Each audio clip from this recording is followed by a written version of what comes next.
اپنے ملک کے ذائقے یہاں بھی لانے کی کوشش کی۔ آئیے دیکھیں آج کی چھوٹی چھوٹی خوشیاں اور مزیدار کھانے۔ اپنے خوابوں کو حقیقت بنانے کے لیے کبھی کبھی ہمیں اپنی جڑوں سے دور جانا پڑتا ہے۔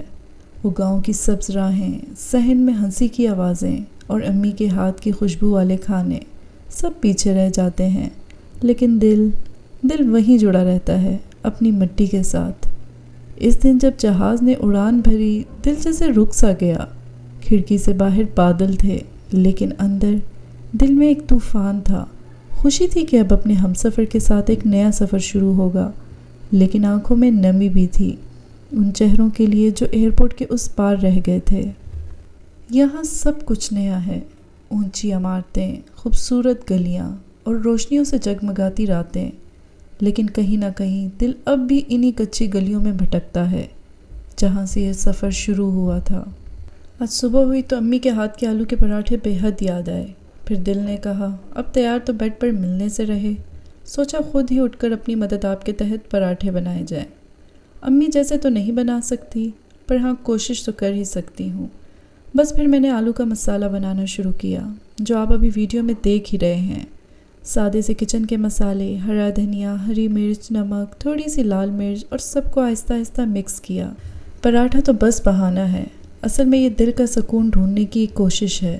پردیس میں رہ کر سمجھ آتا ہے کہ اصل خوشی چھوٹی چھوٹی چیزوں میں چھپی ہوتی ہے۔ امی کے ہنسنے کی آواز، ابو کی نصیحت، بہن بھائیوں کی چھوٹی چھوٹی شرارتیں، یہ سب یاد آ جاتے ہیں۔ یہاں سب کچھ ہے، سہولتیں، کام، خواب، لیکن وہ سکون نہیں ملتا جو اپنے لوگوں کے بیچ ملتا ہے۔ یہ کچن کی خوشبو لمحہ بھر کے لیے مجھے واپس لے جاتی ہے گاؤں کے صحن میں، جہاں ہر صبح سب ایک ساتھ بیٹھ کر ناشتہ کرتے تھے۔ پراٹھا بنانے کے دوران سوچتی ہوں کبھی کبھی زندگی کی اصل خوشی یادوں میں چھپی ہوتی ہے۔ ہم جہاں بھی جائیں، جتنا بھی ترقی کریں، دل ہمیشہ انہی چھوٹے لمحات کو یاد کرتا ہے۔ وہ چائے کے کپ، وہ گرم آلو کا مسالہ، وہ ہنسی، بس یہی سب کچھ واقعی یاد رہتا ہے۔ پردیس میں انسان کی خوشی یہی ہوتی ہے کہ گھر جیسا ماحول بنا کر دل کو سکون دیا جائے۔ یہ بات الگ ہے کہ نہ گاؤں جیسا خالص دودھ ملتا ہے، نہ ویسا خالص کھانا۔ یہاں صرف ہلکی سی کوشش ہوتی ہے کہ وہی ذائقہ اور یادیں دوبارہ لائی جائیں۔ ناشتہ تھوڑا ہیوی ہو گیا تھا تو سوچا باہر نکل کر تھوڑی واک کر لی جائے۔ ہوا تھوڑی ٹھنڈی تھی، بس ایسا لگا کہ باہر جا کر تھوڑا سا بیٹھ لیا جائے۔ پارک میں جا کر میں نے کبوتروں کو کھانا دینا شروع کیا۔ ایسا سکون مل رہا تھا جیسے تھوڑی دیر کے لیے سب کچھ ٹھہر گیا ہو۔ لیکن اتنے میں ایک انکل آئے اور کہنے لگے یہاں کبوتروں کو کھانا کھلانا منع ہے۔ مجھے تو بہت حیرانی ہوئی، لیکن ڈر کے مارے میں ان سے زیادہ سوال نہ کر پائی۔ کیا آپ کے ہاں بھی ایسا ہی ہے یا یہ صرف یہاں کا قانون ہے؟ اگر کسی کو پتہ ہو تو کمنٹس میں ضرور بتائیں، مجھے واقعی جاننا ہے۔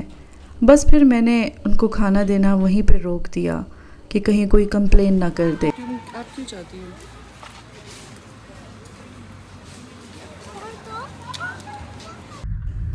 بس پھر تھوڑی دیر وہاں بیٹھنے کے بعد ہم گھر واپس چلے گئے۔ سوچا کہ مارکیٹ چلتے ہیں، کچھ گروسری کر لیتے ہیں۔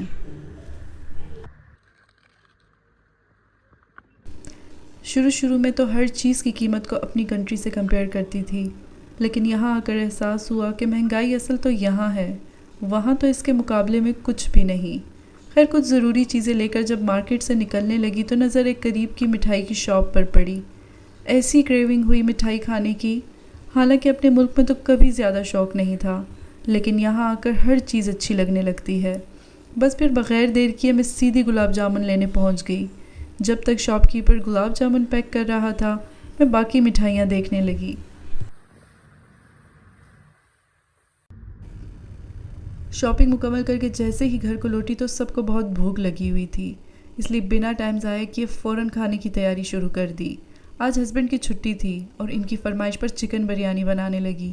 ویسے بھی انہیں میرے ہاتھ کی بریانی بے حد پسند ہے، تو سوچا کیوں نہ آج آپ کے ساتھ بھی اس کی ریسیپی شیئر کی جائے۔ سب سے پہلے میں نے ہانڈی میں آئل ڈالا اور پھر زیرہ۔ ویسے تو زیرے کا ذائقہ اتنا سٹرونگ نہیں ہوتا، لیکن میری ہر ہانڈی میں یہ لازمی شامل ہوتا ہے، شاید ایک عادت سی بن گئی ہے۔ پیاز ڈال کر تھوڑا سا نرم ہونے دیا۔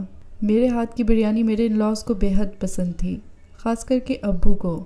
جس دن بریانی بناتی تھی اس دن ابو دن میں پتہ نہیں کتنی مرتبہ کھاتے تھے،